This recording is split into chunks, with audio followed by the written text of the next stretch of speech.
estamos iniciando mais um Biomedcast, hoje com estudantes de biomedicina da Universidade Uniopet. A gente vai falar hoje um pouquinho sobre a leishmaniose, né, meninas? É uma doença que muita gente já ouviu falar, mas tem muita gente que não conhece o que é a doença. Existem vários tipos, mas hoje as meninas vão explicar pra gente aqui um pouquinho o que é a leishmaniose visceral. Conta pra gente, Manu. Boa noite, meninas. Um prazer estar aqui. Boa noite. Então, a leishmaniose é uma doença causada por parasitos do gênero Leishmania. E ela é uma doença transmitida a nós pelo mosquito palha, ou birigui também. São 3, né? É a leishmaniose visceral, que é a que a gente vai falar hoje sobre, a cutânea e a tegumentar. A leishmaniose, ela só é transmitida através do mosquito, né?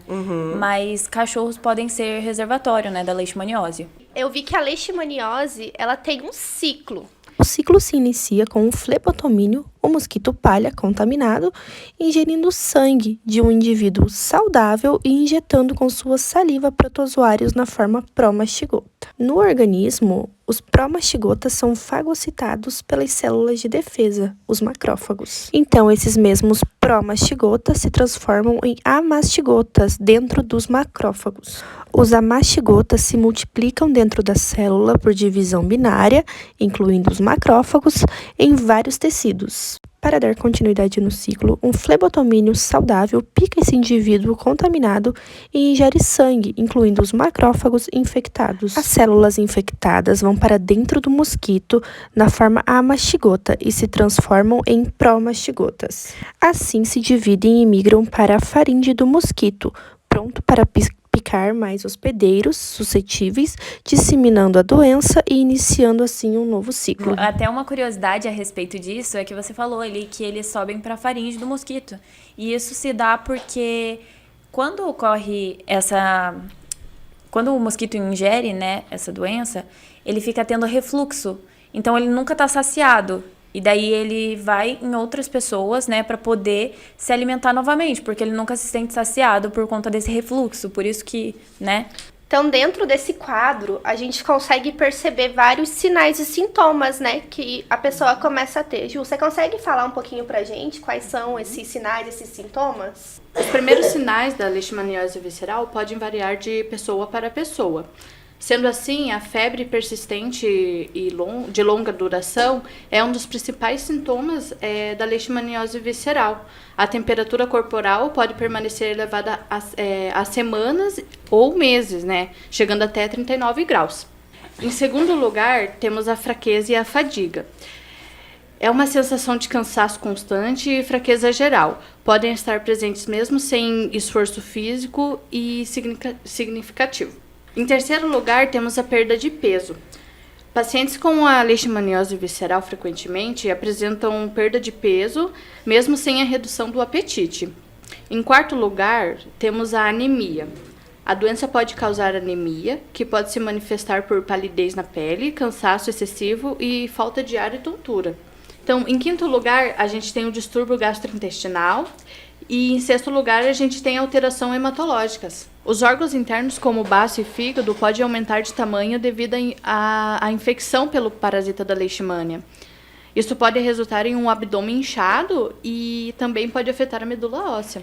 Em casos mais graves, a leishmaniose visceral pode levar a complicações graves e pode comprometer o sistema imunológico, tornando o paciente suscetível a infecções secundárias. E dentro desse contexto, né, a gente começa a notar que o nosso corpo é uma máquina incrível, né?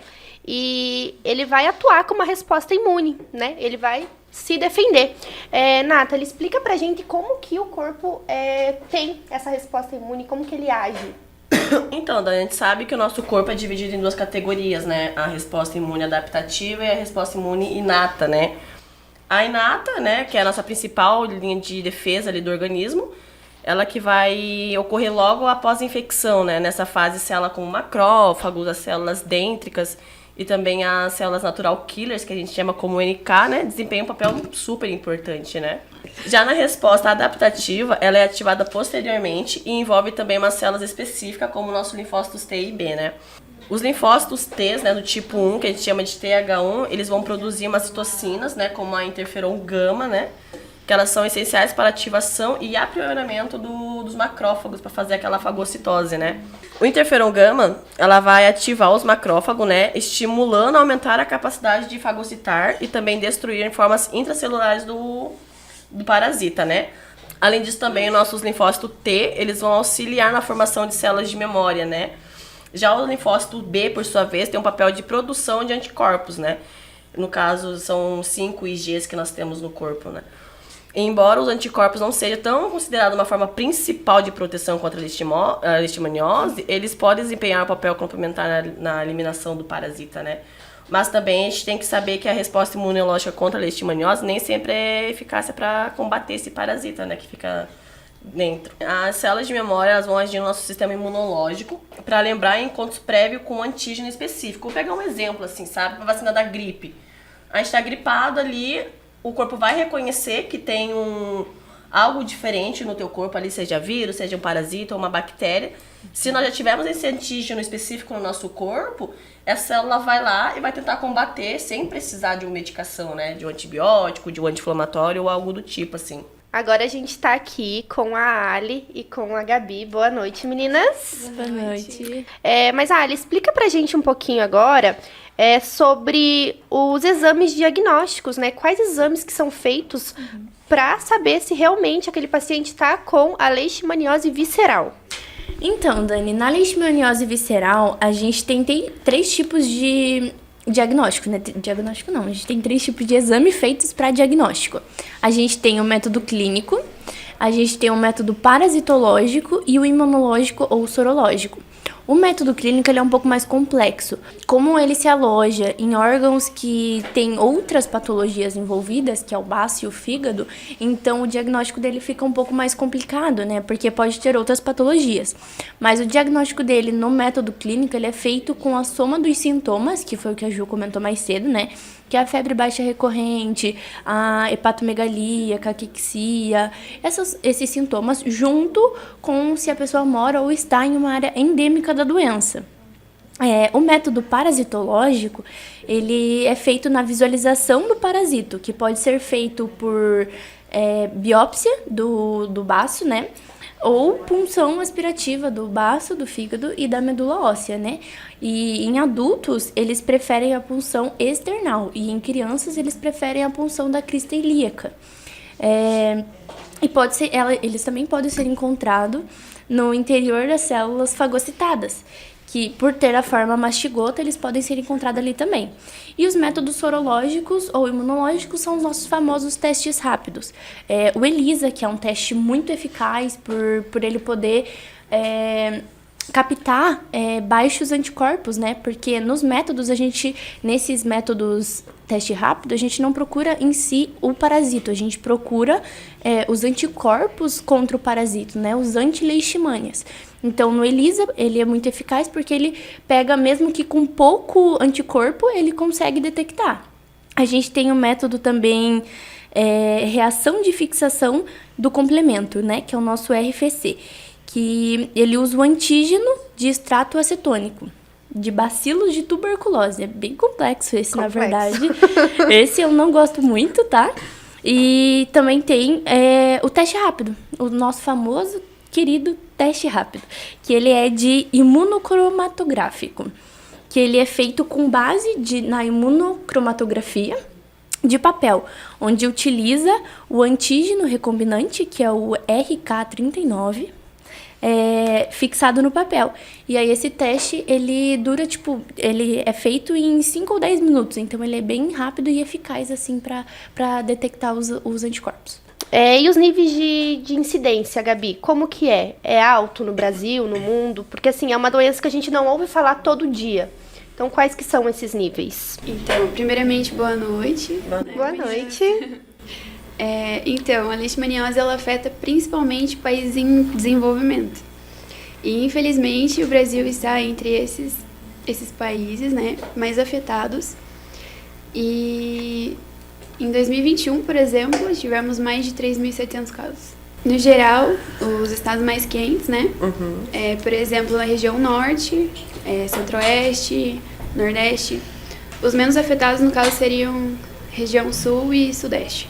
A perspectiva de controle, no caso, seria mais informações, né, a educação, principalmente para cada região, porque cada região é de uma forma diferente.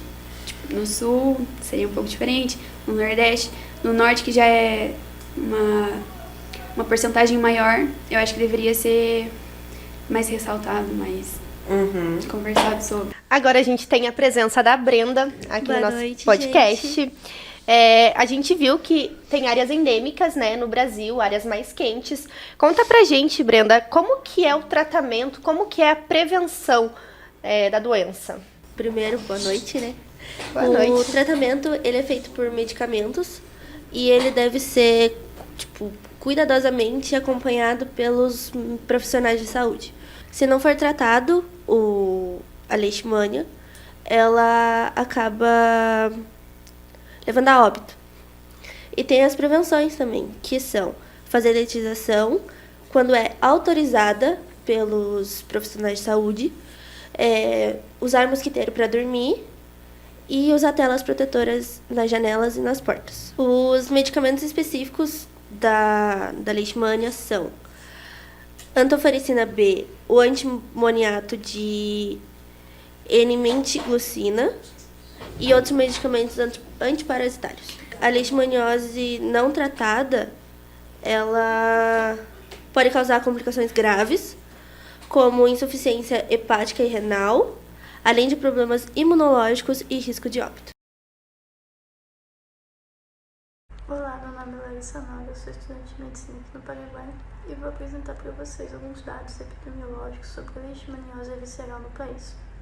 No ano de 2022 foram confirmados cerca de 69 casos, desses 87% foram do sexo masculino, no rango de idade de 20 a 39 anos.